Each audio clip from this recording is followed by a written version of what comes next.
Hello students, welcome to doctor Inamdar Ayurveda academy. जैसा कि आप लोगों को पता है, हमारा मर्म शारीर का सीक्वेंस चालू है और इसमें हम लोग अभी मर्म के प्रकार देख रहे हैं। लास्ट लेक्चर में हमने देखा था मांस मर्म, जिसमें हम लोगों ने 4 मिनट चैलेंज भी लिया था और उसको पूरा किया था। इस लेक्चर में हम देखेंगे संधि मर्म, मर्म शारीर का नेक्स्ट प्रकार संधि मर्म। ये हम लोग रचना के अनुसार प्रकार देख रहे हैं। और फर्स्ट लेक्चर जो मर्म का हम लोगों ने बताया था, उसके अंदर एक श्लोक है जहां पर जिस श्लोक में कहा गया है कि मर्म जो है सिरा स्नायु अस्थि संधि इन सब का सन्निपात है, लेकिन वहां पर जिस रचना का आधिक्य होता है उसके अकॉर्डिंग उसको नाम दिया गया है। तो इस बार संधि मर्म हम लोग देखेंगे। लास्ट सारे लेक्चर अगर किसी ने नहीं देखे हैं तो प्लीज चैनल पे जाके देख लो, क्योंकि बहुत जरूरी है। हम लोगों ने वहां डॉल का इस्तेमाल करके सारे पॉइंट्स बता दिए हैं मर्म के, और माउस मर्म भी हम लोगों ने वहां पे लास्ट लेक्चर में एक्सप्लेन किया है, माउस मर्म के बारे में सारी इंफॉर्मेशन। इस लेक्चर में हम लोग देखेंगे संधि मर्म। और संधि मर्म को याद करने के लिए, जैसा कि मैंने बताया पहले भी, कि हम लोग हर मर्म के प्रकार को याद करने के लिए कोशिश करेंगे कि कोई ना कोई ट्रिक दी जाए। अब इसमें एक बात है स्टूडेंट्स कि ट्रिक बहुत सारे लोग दे देते हैं, लेकिन ऐसा हो जाता है कभी कभी, खास तौर से मर्म के जैसे कॉम्प्लिकेटेड टॉपिक्स को सिखाते वक्त, कि ऐसा हो जाता है ट्रिक याद रखने से आसान लगता है, सीधे सीधे वो इंफॉर्मेशन ही याद कर लो या जो टॉपिक है उसको याद कर लो, बेटर देन ट्रिक को याद करना है, क्योंकि ट्रिक उतनी मुश्किल हो जाती है। तो मैं कोशिश करूंगी मेरे लेक्चर्स में कि इजी और थोड़ा सा फनी वे में ट्रिक्स दूं आप लोगों को, जिससे कि इजीली याद हो सके। ठीक है, तो कोशिश कर रहे हैं हम लोग इजीली एक्सप्लेन करने की। मर्म बहुत कॉम्प्लिकेटेड टॉपिक है वैसे तो चलिए शुरू करते हैं।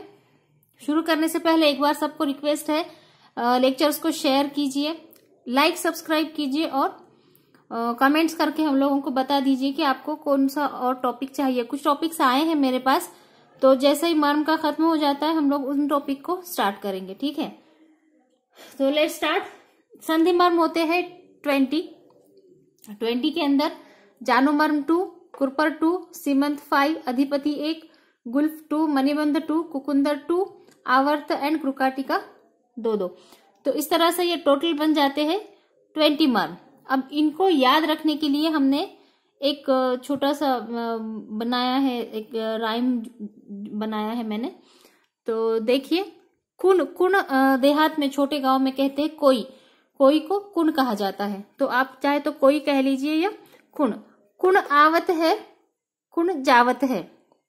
जो गुलाब से बांधे वाटिका वही सीमा का पति कहलावत है। कुन आवत है, कुन जावत है, जो गुलाब से बांधे वाटिका वही सीमा का पति कहलावत है।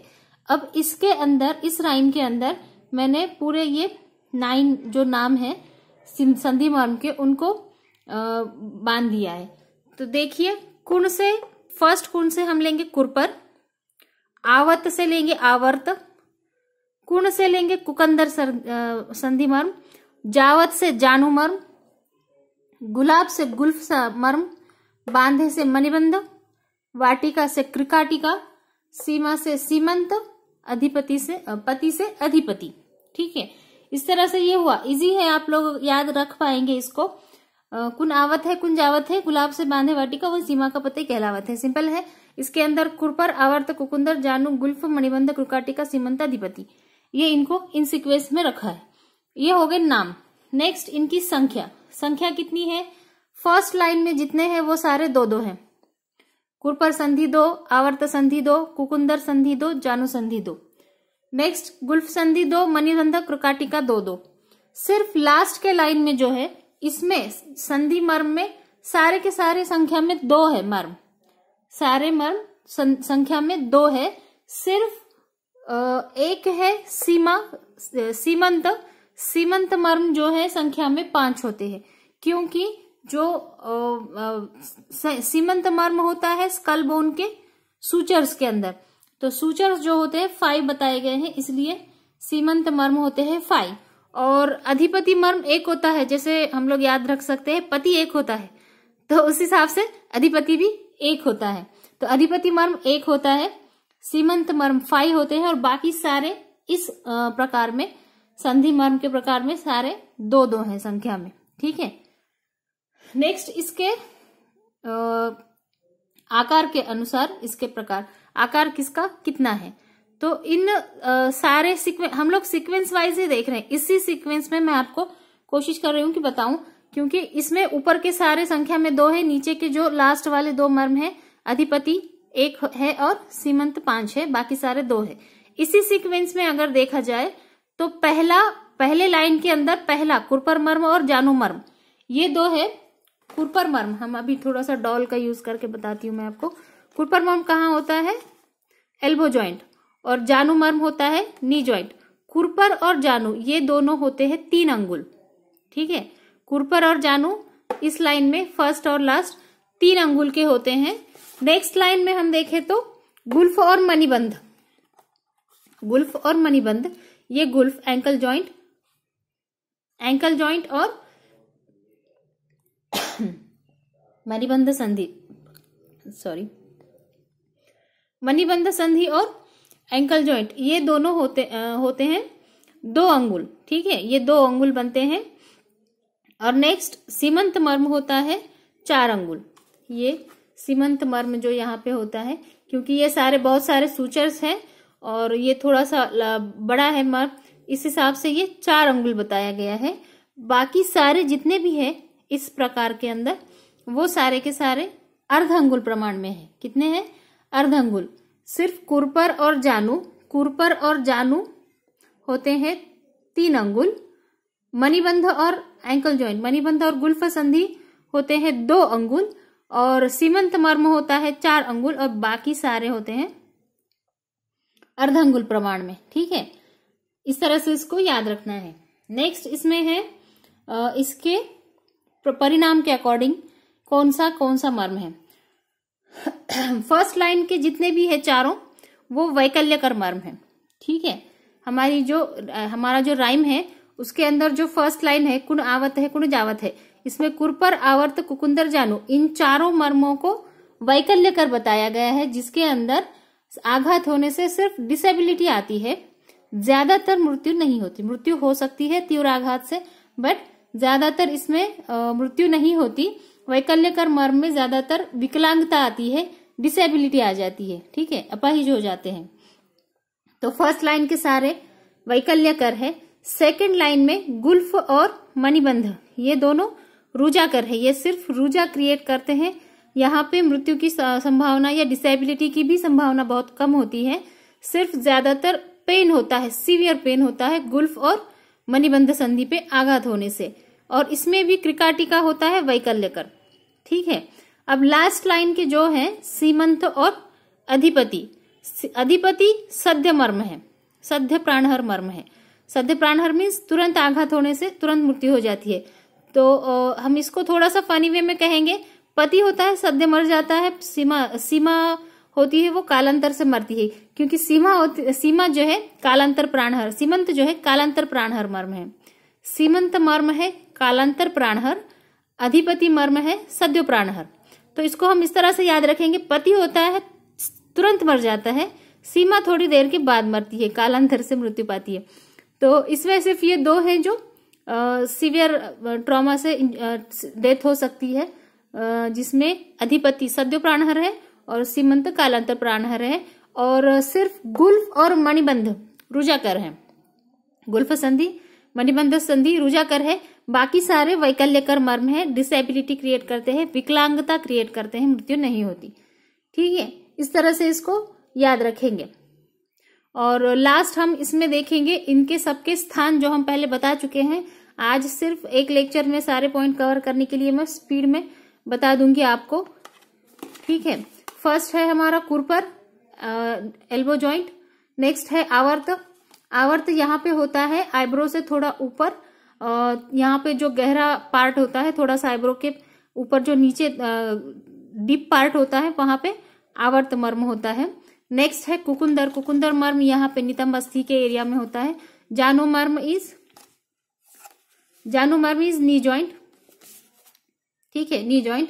नेक्स्ट गुल्फ एंकल जॉइंट, मणिबंध रिस्ट जॉइंट, क्रिकाटिका मर्म यहाँ पे होता है शिर ग्रीवा संधान यो बताया गया है, जहां पे शिर और ग्रीवा का संधान होता है। यहाँ पे जो पॉइंट होता है फर्स्ट वर्टिब्रा के और स्कल बोन के अंदर जो अटैचमेंट होती है उस जॉइंट को यहाँ पे क्रिकाटिका मर्म बोला गया है। इसको हम लोगों ने इससे पहले के लेक्चर में बताया हुआ है, जहाँ पे ऊर्ध्व जत्रुगत मर्म जिसमें एक्सप्लेन किए हैं वहां पर ये बताया है, चैनल पे जाके आप लोग देख सकते हैं डीप में।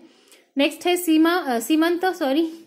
सीमंत में सारे सूचर्स है, स्कल बोन के सारे सूचर्स, ये 5 सूचर्स होते हैं, सजैटल कोरोनल सूचर, सजैटल सूचर, लैमडोर सूचर और ऑक्सीपिटोमास्टोइड, इस तरह से ये 5 होते हैं जिसमें सीमंत मर्म जिसको कहा गया है। और नेक्स्ट है अधिपति। अधिपति यहाँ पे होता है जहां पर इसको बोला गया है बालों का जो चक्कर होता है ना, वहां पे ये मर्म होता है ब्रेन के अंदर, स्कल के अंदर, ठीक है।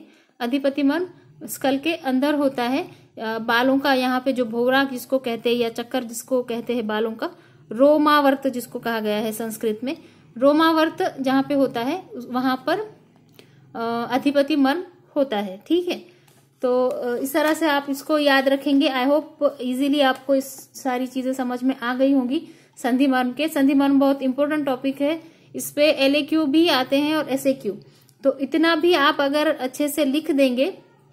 अभी इसमें एक और चीज बता दूं मैं शॉर्ट में, कि आप जब भी कोई LAQ मर्म से रिलेटेड लिखते हो तो मर्म के फर्स्ट लेक्चर में मैंने जो भी आपको श्लोक दिए हैं ना, वो सारे के सारे आपको याद करने हैं। मैं बहुत बार बता चुकी हूँ, बहुत सारे स्टूडेंट्स ने अभी तक याद किए भी होंगे।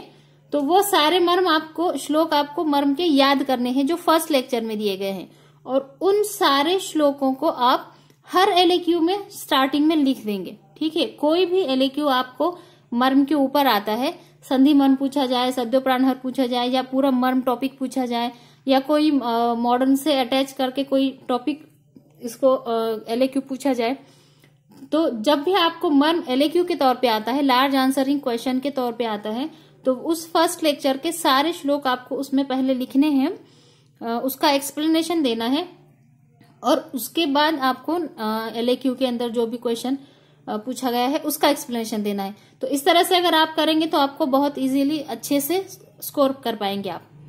तो चलिए इसको एक बार रिपीट करते हैं हम लोग। संधि मर्म होते हैं 20, कुरपर, आवर्त, कुकुंदर, जानू, गुल्फ, मणिबंध, क्रिकाटिका, सीमंत और अधिपति। इनको हमने एक ट्रिक में बांध दिया। कुण आवत है, कुण जावत है, जो गुलाब से बांधे वाटिका, वही सीमा का पति कहलावत है। इसमें ऊपर के सारे, फर्स्ट लाइन के सारे वैकल्यकर हैं, सेकेंड लाइन में गुल्फ और मणिबंध रुजाकर है, और तीसरा वैकल्यकर है, और लास्ट के सीमंत कालांतर प्राणहर है, अधिपति मर्म सद्यो प्राणहर है, और फर्स्ट लाइन के कुरपर और जानू 2-3 अंगुल के हैं, गुल्फ और मणिबंध 2-2 अंगुल है, सीमंत 4 अंगुल है, और बाकी सारे मर्म अर्ध अंगुल प्रमाण में है, ठीक है। इसको लाइक, शेयर, सब्सक्राइब जरूर करना, और नेक्स्ट लेक्चर को सब्सक्राइब करते रहिए ताकि आपको सीक्वेंस में लेक्चर्स मिलते जाएंगे। अभी नेक्स्ट हम शायद मैं स्नायु मर्म लूंगी, तो stay connected and thank you.